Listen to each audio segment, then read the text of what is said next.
Welcome back to Masks. And this week, we're talking about the success mask and the high cost of projecting perfection. And before we dive deep into this, I must caveat that I am far from perfect and I am more than happy admitting it.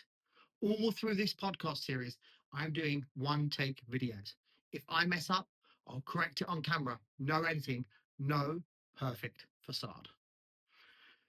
Let's go back quite a few years, back when I was 27. I was essentially living a double life. By night, I was a rising DJ in the London club scene, spinning tracks and chasing the rhythm. By day, I was the cog in the machine for a major importer. For years, I was the van guy. Due to my DJing, my mates were leveling up their careers, their wardrobes, and even their cars. And there was I, ratting round the city in a beat up van I'd snagged for 40 quid. That's about $80 for my friends in North America. And yes, it looked exactly as expensive as it sounds. It had all the looks of a kid made cardboard boxcar and maybe a structurally sound as well. In the status obsessed streets of London, the van felt like a rolling admission of failure. I was trailing in the race I hadn't even consciously entered. I'd look at my friends in their shiny, German engineered beauties, and I'd feel a cold pit of jealousy. By this time, I was 2 years into my corporate gig. I finally had a bit of proper money. DJs don't do that well when you're up and rising, I'll tell you that now. And what does an insecure 27-year-old do with a fresh stack of cash? Exactly what you'd expect. I brought the cliche. I brought I brought a sports car. I didn't just buy a car, my friends. I bought a stage. I started getting to work early, not to get ahead on start my tasks. It wasn't that noble, but to ensure a front row parking space so that the right people saw my success front and center. I became a walking, talking caricature of making it. I'd rev the engine a little too loud. I'd roll the windows down at traffic lights, blasting my music, forcing people to look at me. In my head, the message was clear. I am successful.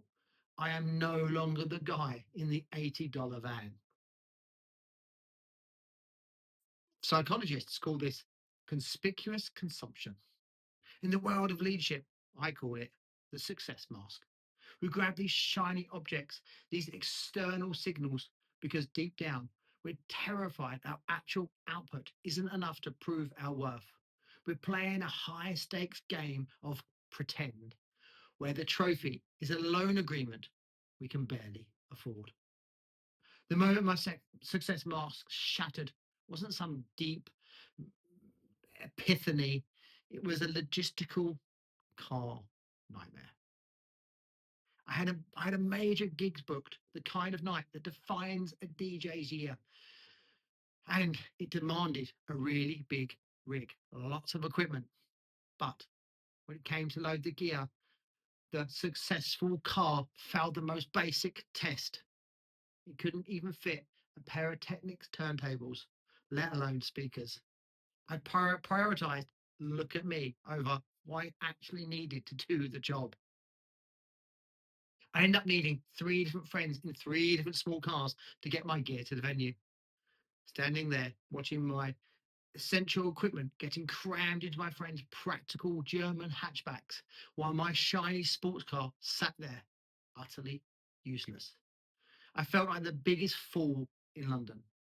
I had bought a mask that actually hindered my ability to perform and to become even more successful. I was essentially a Formula One driver who forgot to bring the steering wheel. Bold strategy. Let's see if it pays off. It's easy to judge a person wearing a success mask, though. The name dropper, the one with the pristine $100,000 truck that's never seen a speck of dirt.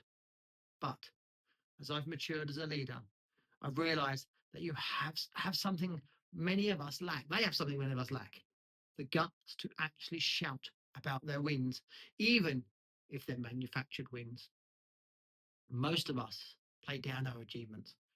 We mumble about, "Oh, it was just luck," or, "Oh, it was just the team," which is great for culture, but sometimes you need to own the scoreboard.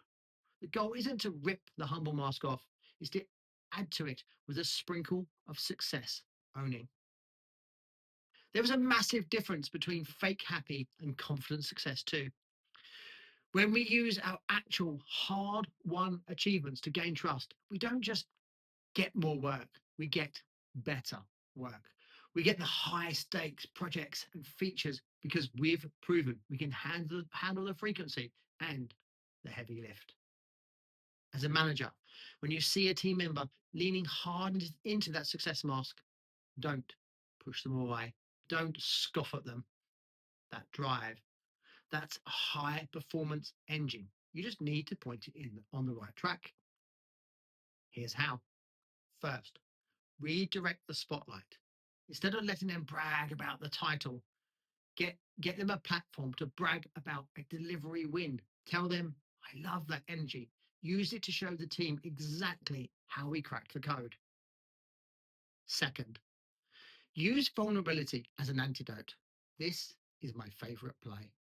I dismantle the perfection narrative by being the first to admit when I'm navigating uncharted waters. I'll openly say, "I've got an opinion. Is it always 100 spot on? Absolutely not." When the boss admits to being human, the mask wearer feels safe enough to stop being perfect and start being effective. Third, teach the confidence shout. Help them move from "look at me" to "look at what we achieved." Owning a win isn't arrogance, it's confidence backed by results. It builds trust with stakeholders and brings in the kind of work the team actually loves to do. Here's the brutal truth: chasing perfection for its own sake is a full-time job that pays zero dividends if not backed by substance. Trying to keep up with everyone else is like a treadmill to nowhere. By owning your actual talent, that's a superpower. True success isn't the material flash, it's about being trusted, being happy, and being healthy. So, here is your homework for tomorrow. Look at the person in your team who tries the hardest to look successful. Don't judge the mask. Instead, lean in and ask them, "What's the one thing you totally crushed this week that you're totally and utterly proud of?" And help them shout that from the rooftops. Next time, we're looking at the opposite side of the coin, the brave face mask. We'll explore the leader who has to keep it all together for the health of the team and the pain of doing so. You've been listening to Christopher Stanley and my Masks podcast. Until next week, remember, learn to shout about what you've achieved and not what it brought you.